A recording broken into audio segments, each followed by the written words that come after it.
नमस्कार मित्रों, सब्सक्राइब कीजिए आपकी दैनिक राशिफल चैनल को। जय शनिदेव। दोस्तों, स्वागत है आपकी दैनिक राशिफल में। आज का मासिक राशिफल 1 सितंबर से 30 सितंबर 2024। सब्सक्राइब कीजिए आपकी राशिफल चैनल को, इसके पश्चात ही बेल आइकन भी दबा दीजिए ताकि नए वीडियो की नोटिफिकेशन आपको मिलती रहे। जय शनिदेव। दोस्तों, स्वागत है आपका आपकी राशिफल में। जानते हैं आज क्या कहती है आपकी मासिक राशियां, कैसा रहेगा आपका दिन। इस वीडियो को अंत तक जरूर देखिएगा। इस माह सितंबर के मुताबिक 12 राशियों के लिए कुछ ऐसा रहेगा दिन। वीडियो को देखिए, लाइक, कमेंट और शेयर करें। कमेंट करके आप अपना सुझाव हमें हाँ या ना में जरूर लिखें। तो चलिए शुरू करते हैं। मेष राशिफल से मेष 2024 का मेष राशिफल, अगले महीने का मेष राशिफल सितंबर 2024। सामान्य, यह महीना मेष राशि के जातकों के लिए कुछ सावधानियां रखने वाला महीना होगा। वैसे तो आपको आर्थिक लाभ प्राप्त होंगे और आपकी आमदनी बढ़ेगी, क्योंकि पूरे महीने वक्री अवस्था में शनि महाराज अपनी ही राशि कुंभ में आपके एकादश भाव में विराजमान रहेंगे और आपकी आमदनी को निरंतर बढ़ाते रहेंगे। आपके पास एक से अधिक माध्यमों से धन प्राप्ति के योग बनेंगे। सूर्य महाराज भी महीने की शुरुआत में पंचम भाव में बैठकर आपके एकादश भाव को देखेंगे, जिससे आमदनी से जुड़ी समस्याओं में कमी आएगी और आपको आर्थिक लाभ प्राप्त होंगे। नौकरी करने वाले जातकों को कठिन प्रयास और कठिन मेहनत करने से गुजरना होगा। इसके लिए आपको तैयार रहना होगा। व्यापार करने वाले जातकों के लिए महीने की शुरुआत कुछ कमजोर रहेगी, क्योंकि सप्तम भाव के स्वामी शुक्र महाराज भी छठे भाव में राहु और केतु के प्रभाव में रहेंगे और उन पर मंगल महाराज तथा बृहस्पति देव की दृष्टि भी होगी। लेकिन 18 सितंबर से शुक्र अपनी ही राशि तुला में आपके सप्तम भाव में प्रवेश कर जाएंगे, जिससे व्यापार से जुड़ी समस्याओं में कमी आएगी। विद्यार्थियों के लिए यह महीना अनुकूल रहेगा। पंचम भाव के स्वामी पंचम भाव में विराजमान रहकर आपको मजबूत दिशा दिखाएंगे और आप अपनी शिक्षा में कठिन मेहनत से आगे बढ़कर सफलता प्राप्त कर पाएंगे। प्रेम संबंधों में कुछ उतार चढ़ाव हो सकता है, फिर भी आप अपने प्रियतम को खुश रखने की हर संभव कोशिश करेंगे। वैवाहिक जीवन में महीने का पूर्वार्ध कुछ कमजोर रहेगा, लेकिन उत्तरार्ध में खुशियां आने लगेंगी। पारिवारिक जीवन सामान्य रहेगा और स्वास्थ्य पर भी ध्यान देने की आवश्यकता पड़ेगी। कार्यक्षेत्र, करियर के दृष्टिकोण से यह महीना आपके लिए महत्वपूर्ण साबित हो सकता है, फिर भी आपको एक बात के लिए तैयार रहना होगा। दशम भाव के स्वामी शनि महाराज वक्री अवस्था में एकादश भाव में विराजमान हैं और उन पर सूर्य देव की पंचम भाव से पूर्ण दृष्टि रहेगी। इसके परिणाम स्वरूप आपको अपने कार्यक्षेत्र में कठिन चुनौतियों का सामना करना पड़ सकता है और कठिन मेहनत भी करनी पड़ेगी। ये समय बहुत ज्यादा मेहनत का होगा, इसलिए आपको डटकर मेहनत करनी है, तभी आप समस्याओं से बाहर निकल पाएंगे। हालांकि 16 सितंबर से सूर्य महाराज कन्या राशि में आपके छठे भाव में चले जाएंगे और तब आपकी नौकरी के लिए और भी अच्छे योग बनने शुरू हो जाएंगे। फिर भी महीने के पूर्वार्ध में सूर्य महाराज शनि से और उत्तरार्ध में राहु के प्रभाव से कुछ हद तक पीड़ित भी हो सकते हैं, इसलिए कार्यक्षेत्र में सावधानी रखनी अपेक्षित होगी। किसी के भी कहे सुनने में ना आए और अपनी तरफ से किसी के भी बारे में ज्यादा बोलने से बचें। कार्यक्षेत्र में सहकर्मियों का व्यवहार आपके लिए मिला जुला रहेगा। कुछ आपकी मदद करेंगे तो कुछ आपकी जड़ें खोदने का काम करेंगे, इसलिए थोड़ी सावधानी रखकर आप इन समस्याओं से बच सकते हैं। यदि आप कोई व्यापार करते हैं तो महीने का पूर्वार्ध कुछ कमजोर रह सकता है। सप्तम भाव के स्वामी शुक्र महाराज छठे भाव में अपनी नीच राशि कन्या में विराजमान रहेंगे। उनके ऊपर मंगल और बृहस्पति की दृष्टि होगी तथा वह केतु के साथ विराजमान होकर पीड़ित अवस्था में होंगे, इसलिए व्यापार में उतार चढ़ाव की स्थितियां बनेंगी। आपकी योजनाओं को फलीभूत होने में समय लगेगा और उनमें कुछ रुकावटें आ सकती हैं। आपके कुछ विरोधी भी सर उठा सकते हैं, इसलिए आपको सावधानी रखनी चाहिए। इस दौरान व्यावसायिक निवेश करने की सोच विकसित होगी, जिसको ध्यान देकर आगे बढ़ना चाहिए। महीने के उत्तरार्ध में 18 सितंबर से शुक्र तुला राशि में आपके सप्तम भाव में आएंगे और पूरे महीने यहीं बने रहेंगे। इससे व्यापार में उन्नति होगी और कुछ नई योजनाएं शुरू होंगी। पुरानी योजनाओं पर जो विराम लगा हुआ था वह भी अब दूर होगा और वे भी फिर से चालू हो जाएंगी। इससे आपके व्यवसाय में गति आएगी और आप उन्नति करेंगे। आर्थिक, यदि आपकी आर्थिक स्थिति को देखा जाए तो यह महीना आर्थिक रूप से आपको खुशियां तो देगा, क्योंकि वक्री शनि महाराज अपनी ही राशि कुंभ में एकादश भाव में पूरे महीने विराजमान रहेंगे, जो आपको धन प्राप्ति के लिए दौड़ाते रहेंगे। लेकिन इससे आपकी आमदनी में भी निरंतरता बनी रहेगी। आपकी दैनिक आमदनी भी अच्छी रहेगी और आमदनी में कोई कमी नहीं आएगी।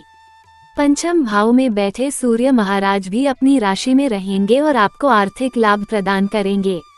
सरकारी क्षेत्र से भी आपको लाभ प्राप्त हो सकता है। ये समय आपकी आर्थिक उन्नति को बढ़ाने वाला होगा, लेकिन द्वादश भाव में पूरे महीने राहु की उपस्थिति होना आपके खर्चों का भी योग लगातार बनाए रखेगा। ऊपर से शुक्र भी महीने के पूर्वार्ध बैकवर्ट में छठे भाव में ही होंगे, जिससे खर्च भी लगातार बने रहेंगे।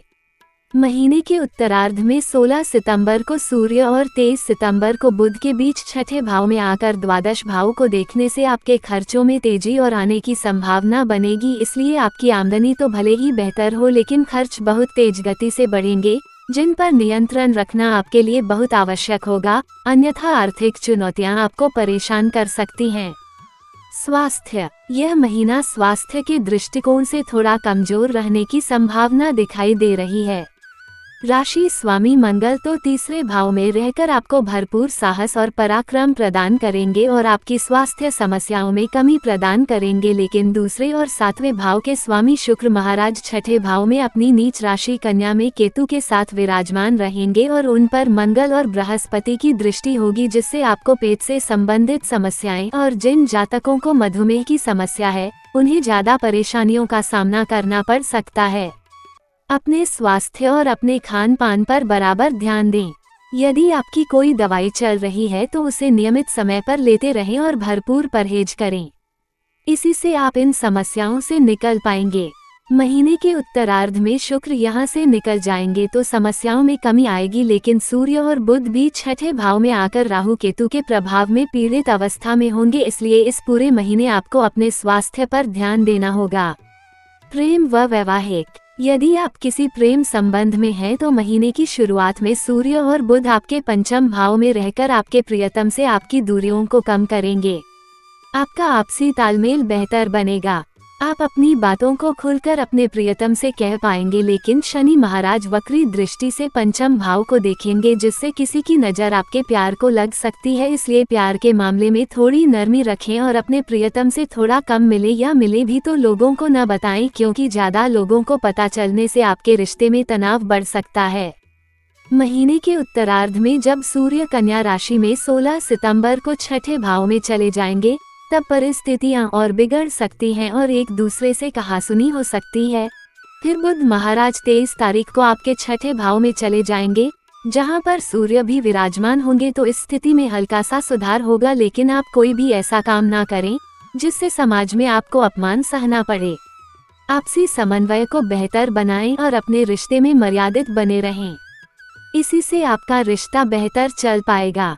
विवाहित जातकों की बात करें तो सप्तम भाव के स्वामी शुक्र महाराज महीने के पूर्वार्ध में पीड़ित अवस्था में छठे भाव में होंगे, जो आपके वैवाहिक जीवन के लिए अनुकूल नहीं कहा जा सकता है और इससे आप दोनों के बीच तालमेल का अभाव रहेगा। रिश्ते में गर्मा गर्मी बनी रहेगी और एक दूसरे को समझ पाने में भी समस्या होगी। इसका असर आपके पारिवारिक संबंधों पर पड़ेगा, लेकिन 18 सितंबर से शुक्र तुला राशि में आपके सप्तम भाव में लौट आएंगे, जिससे इन परिस्थितियों में सुधार आने लगेगा और आप अपने जीवन साथी से अपनी समस्याओं को दूर करने की बराबर कोशिश करते रहेंगे और अपने वैवाहिक जीवन को और बेहतर बनाने की दिशा में प्रयास करेंगे। संभव हो तो उनके लिए कुछ नए उपहार खरीद कर ला सकते हैं या उनके साथ कहीं बाहर जाकर कुछ समय बिताएं। इससे आपका रिश्ता और बेहतर बनेगा। पारिवारिक, यह महीना पारिवारिक तौर पर सामान्य रहने की संभावना दिखाई दे रही है। दूसरे भाव के स्वामी शुक्र महाराज महीने की शुरुआत में छठे भाव में पीड़ित अवस्था में रहेंगे, जिससे पारिवारिक जीवन में कुछ समस्याएं आ सकती हैं। कुछ संपत्ति या कुटुंबीय विवाद आपको परेशानी दे सकते हैं, लेकिन देवगुरु बृहस्पति दूसरे भाव में रहकर इन समस्याओं से बाहर निकलने का रास्ता भी दिखाते रहेंगे। महीने की शुरुआत में पारिवारिक जीवन में थोड़ा तनाव ही रहेगा, लेकिन उत्तरार्ध में चुनौतियां कम होंगी और स्थितियों में सुधार आने लगेगा। महीने के पूर्वार्ध में आपकी माताजी की सेहत भी बिगड़ सकती है, इसलिए उनकी सेहत का बराबर ध्यान रखें। हालांकि महीने के उत्तरार्ध में उनकी सेहत में सुधार होगा और घर का माहौल भी हल्का हो जाएगा। आपके भाइयों से कुछ कहासुनी तो हो सकती है, लेकिन समय के साथ वह आपकी मदद ही करेंगे, इसलिए उन पर विश्वास रखें और आप भी यथासंभव उनकी सहायता करते रहें।